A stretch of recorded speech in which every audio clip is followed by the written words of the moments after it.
Plus the mouse reports on episode 2, season 2 Poem Murders in the Building, and what a jam-packed second installment this was, eh? I've got so many burning questions, it's going to be hard to just choose one for the end of the show. So, as I was watching it, we got towards the end, I was thinking, we're probably going to come back to the painting at some point, because it kind of felt at the end they kind of wrapped up the painting angle, but I kind of think no, maybe we're going to come back to that. Called Alice being bold.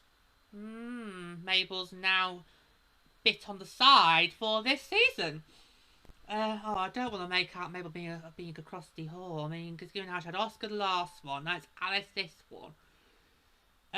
Speaking of Oscar, we got to mention, didn't we? It looks like they're about to hit friend zone or split bill.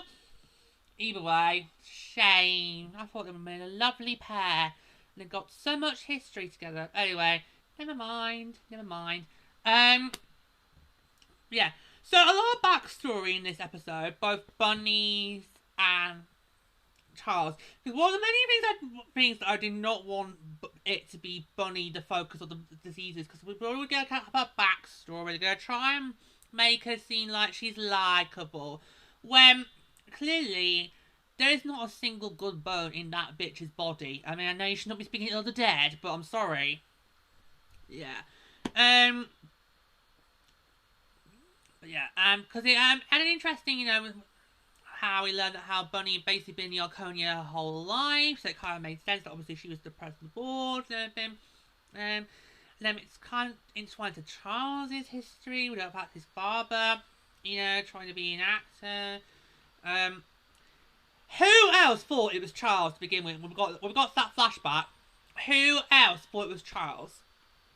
Right, I thought it was Charles, and it was like maybe his nephew maybe that was telling him up, but no, actually that was actually the young boy that was actually Charles. His father looks so alike, has the same kind of hair, same sort of bone structure.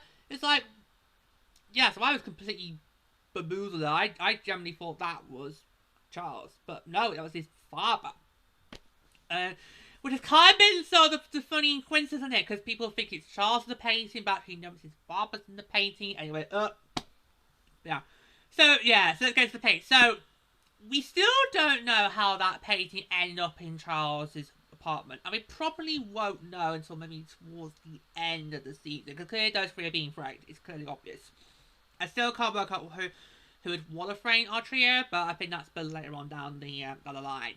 And of course, they do the classic, sort of like how they literally they don't know how it got there. They literally were like, get it out of the apartment. We can't keep it here. And then Howard provides them with their opportunity, because Howard then comes along, being the nosy neighbour. It's like, oh, I really loved your show. I knew it was Jam from episode 8. It's like, yeah, Howard, you're not fooling me. And Howard's like, look, I want to invite you guys, to come to Bunny's place. We're having a little bit of a memorial for her. And I think Mabel brilliantly put it out. Why would you want us there if we are basically right now the prime suspect? I'm like, that's my girl.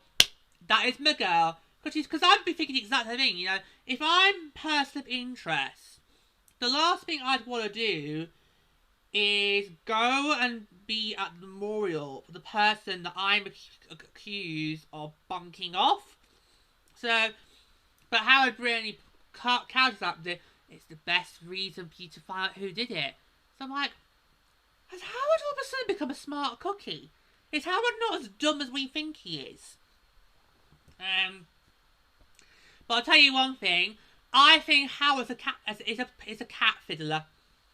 I very nearly said pussy fiddler, but I did not, because I thought that's going to be too rude, and it's already going to get filthy as it is, but yeah. Because Charles knows Howard had a bit of a scratch in his eye, and Howard said, oh yeah, well me and Evelyn the 7th were playing hide and seek.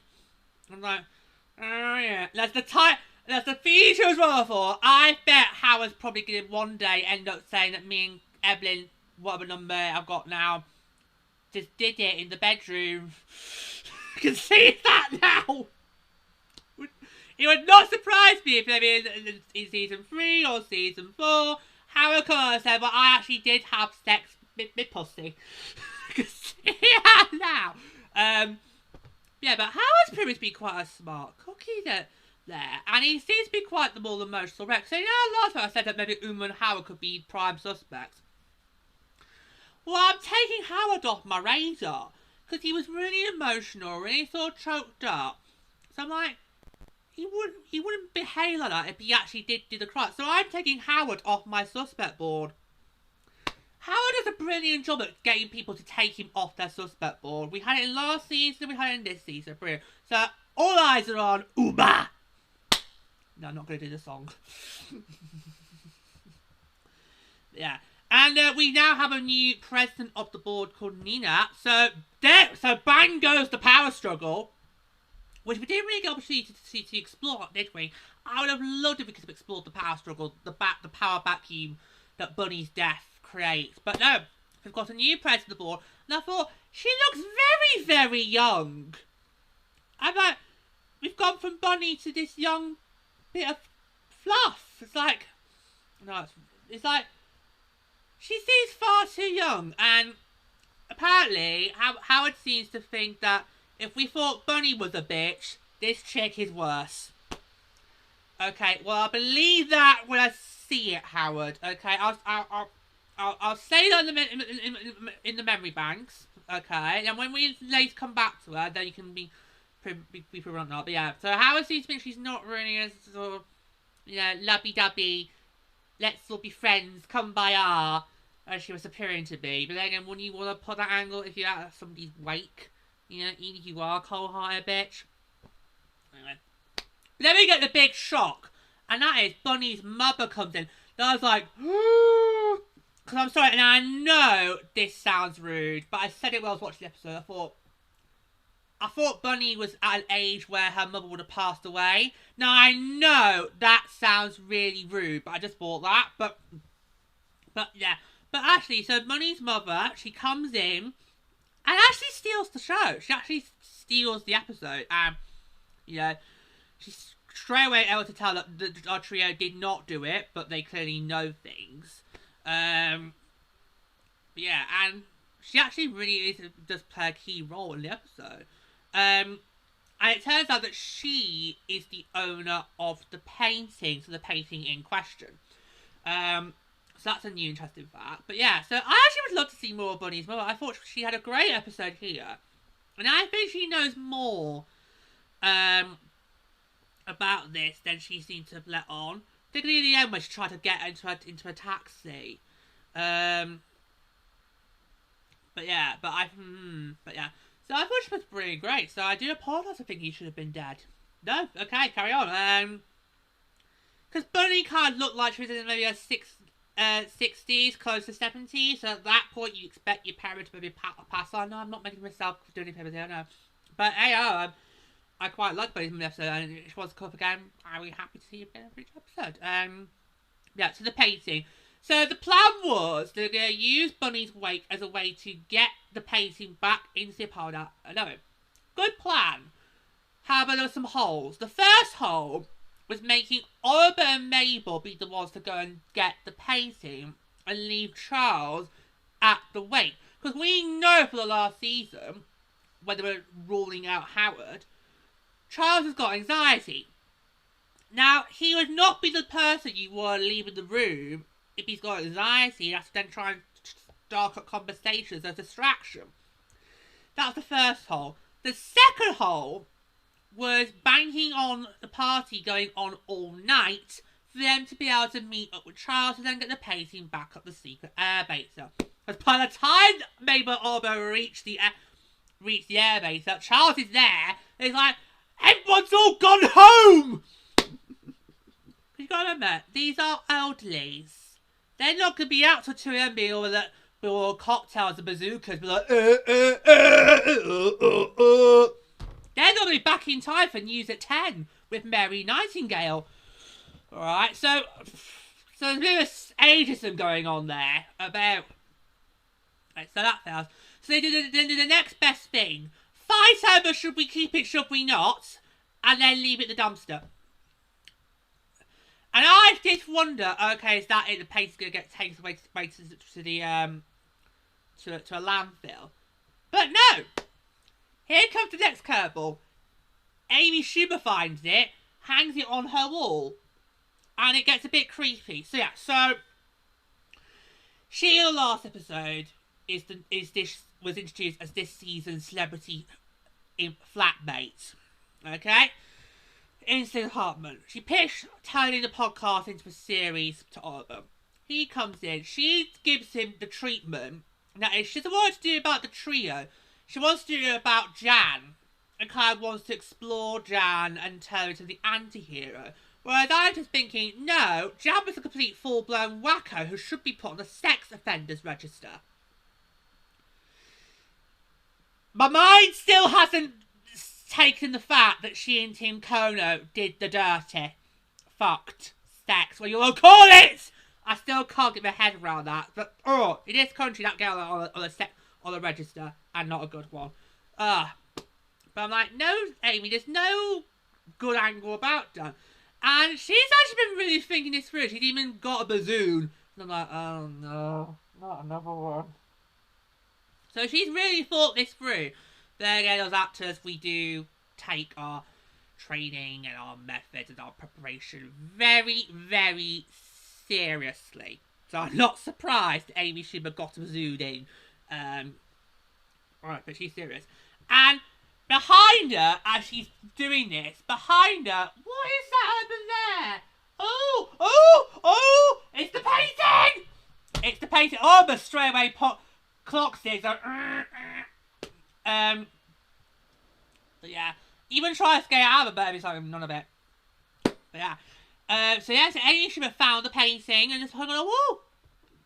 Which then makes things interesting we get back to later on. But before that, we need to talk about Mabel. Because, yeah, so Alice, so when there was, so during the whole plan, the painting, in the lift, Mabel gets a text message from Alice. That's when we get Oscar being brought up. Later on goes to see Alice, and Alice basically encourages Mabel, to, do smash art to release the emotions. Now, I've seen this done before on telly. Now, we don't do this in school. Alright. If we did, then I think it might have made art a bit more exciting and might have been helpful. But because I've seen this done before on telly. I can't remember where, but I know I've definitely seen it before. It might have been a sitcom. I don't know. I can't remember. But I've seen this done before on telly where a character is given a mallet or a hammer. There's a piece of rock solid art and just basically just wax dents into it.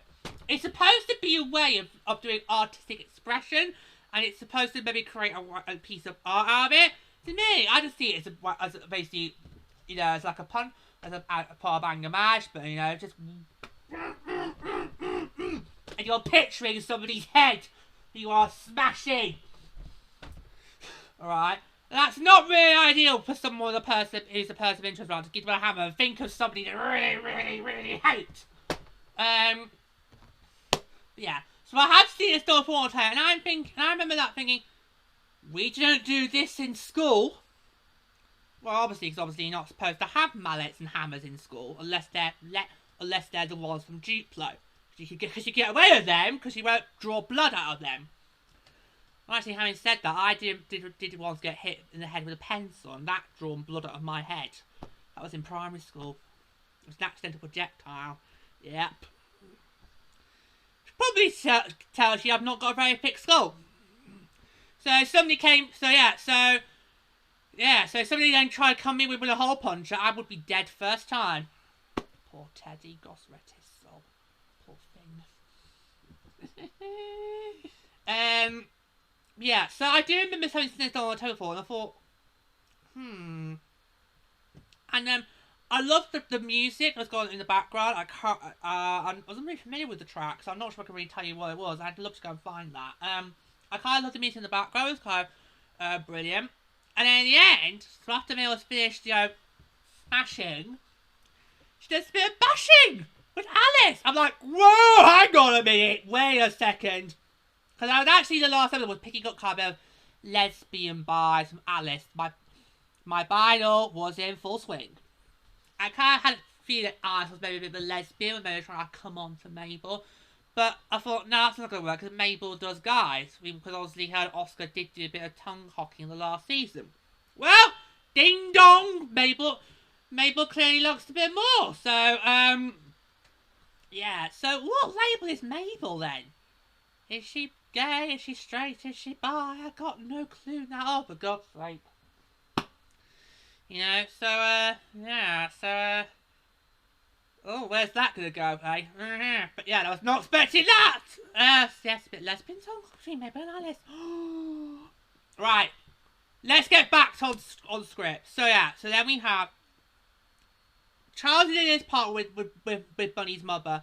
She asks him what he wants to know about the painting, and we learn that Rose Cooper died. So I'm now thinking, oh, what happened to Rose Cooper? Is that going to be relevant? So that is one big. So that's two big questions. What's Mabel's label? What happened to Rose Cooper? So there's more coming, right? We've got our pick this week for burning questions. Okay. And there's a knock on the door. Mabel comes in. Oh, it's brilliant. Because of course, Mabel and Oliver don't know Bunny's mother's in the apartment. It's brilliant. So Mabel comes in first and says, I've got some news about the painting. And then Bunny's mother straight away like, my painting? And then Oliver's like, Amy Schumer's got it! I'm like, oh. Because it is one of those classic, moments in telly where you don't want somebody to know about what's a latest development, but you don't know they're in their room and they fight away and it all then blows up. So I thought it was now going to blow up and he should be out in handcuffs. That'd be a quick celebrity guest. Maybe she costs more money than Sting, so she can't be out in episodes. But no. So they go into Amy's apartment. She then starts being all sort of creepy and sort of coming on to Charles. I'm like, oh god, he's almost be his daughter. Don't go there, love.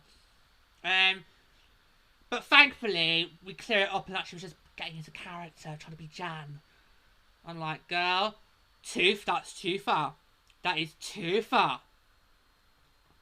And the only reason she had the painting because she thought it was Charles. So there you go. Too much. But here is where we got our big curveball.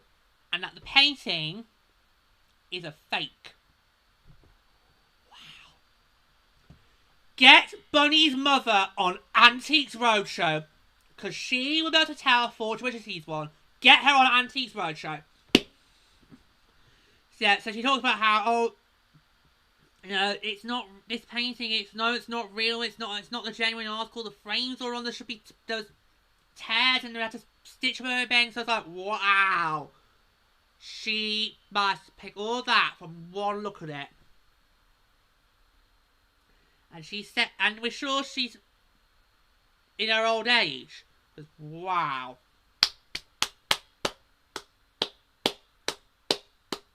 Hats off to her. Bunny's mother, brilliant. She was on fire this episode. So yeah, so it turns out the painting is a fake. So I'm thinking, right, well that should be fine. We don't need to mention the painting anymore. But then, when Charles called her before she got to a taxi, and she mentioned that not only did Charles Barber have a little fling with Bunny's mother, he also had a fling with Rose Cooper. Like thinking, oh, a threesome! Oh my god. So that's right. So now, and maybe this is why the trio try to be framed. Because Charles then obviously will tell Sister Mabel, and he's like, wait, hold on. So does that mean Bunny could be my sister?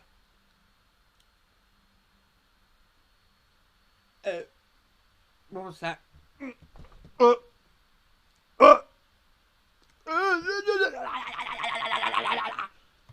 Could she? No. Could she? No. Maybe she is. So that's an open question to have in. No, could she? Because that would be because if she is, then that could be a reason, a motive for why the trio are being framed. They're not trying to frame all three, they're just trying to frame Charles, and Arbor and Mabel are sort of collateral damage. Oh, my head hurts. My head hurts. There's so many curveballs, so many bombshells being dropped, I just could not keep up. Oh my god. And then when you think you've had it all, one final curveball comes in the form of that bloody parrot. Because on the last episode we found that Bunny had a parrot, at which she clearly taught every single swear word under the sun.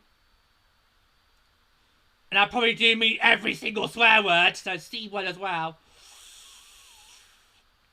As long as it doesn't do Q word, I'm fine. Don't do Q word, we won't have a problem.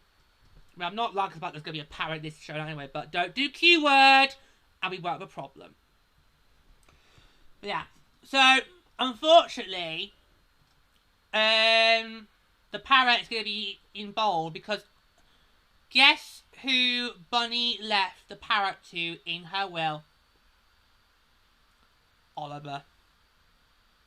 And I'm like, why? That's another burning question. Why? Why would Bunny leave the person that she probably hates the most? Because she spent the entire season last year trying to evict Oliver. Why would she give the person she hates the most her pet? You wouldn't do that. You just give it to an animal sanctuary or RSPCA. Or, my suggestion, KFC!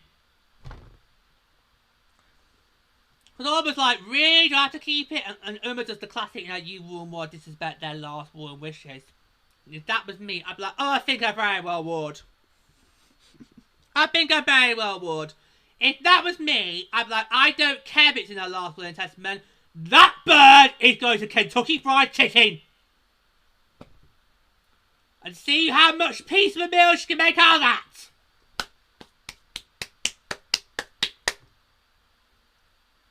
I mean, after all, Tesco's did have horse meats, so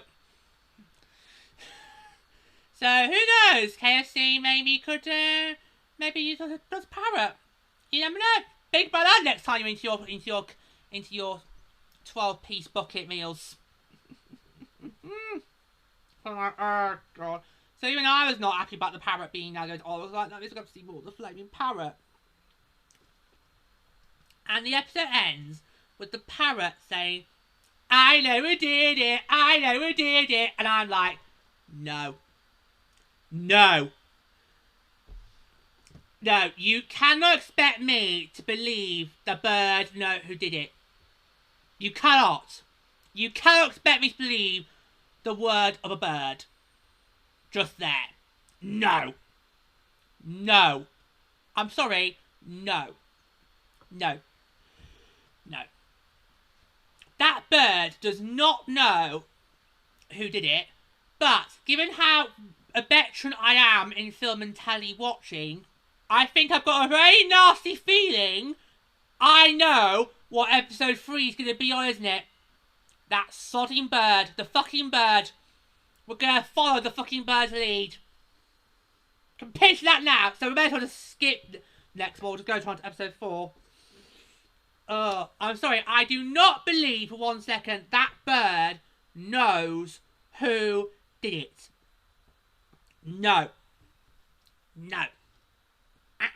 No. It's a great way to end the episode on, but no. No, I am not buying it. I'm not buying it, because this would be too good of a case. We've got 10 episodes. It's not to be done in 3. No, no, no, no, no. No. No, no, no, no, no. No. I do not believe that bird for 1 minute. No. But, yeah. So, a great episode. I mean, last episode kind of felt a bit slow, but they kind of let me ease us back into it. And then this one was like, this literally, oh my god, so much stuff being thrown left, right and centre. and so many possible burning questions, which we'll get on to right now. Because there was just so many. We haven't mentioned Charles' father being arrested as well. I'll mention that real quickly, yeah. Because at the end of the episode, we got another flashback, and apparently Charles' father come out of the audition and he's handcuffed and arrested and sent out to the cop shop. And there seems to be burning in the background. Like, whoa, so, wow. So many burning questions. In fact, let's list them all and then we'll pick one. So we've got... Right, let's go back now. Okay, so we've got...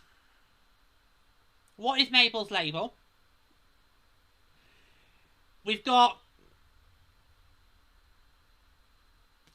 I've got to try and remember them all now, haven't I? We've got... Is Bunny related to Charles? Let's go. Got one. We've got... See, this is pretty hard. I mentioned them. I've got to try this one off memory.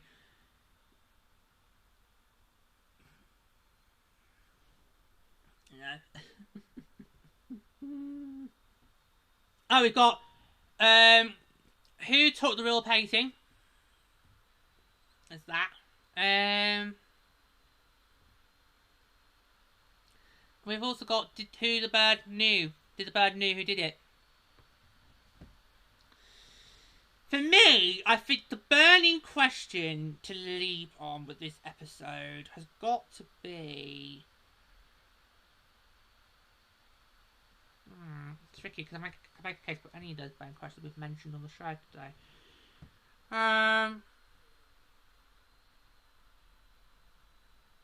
I think it has to be right now at this stage.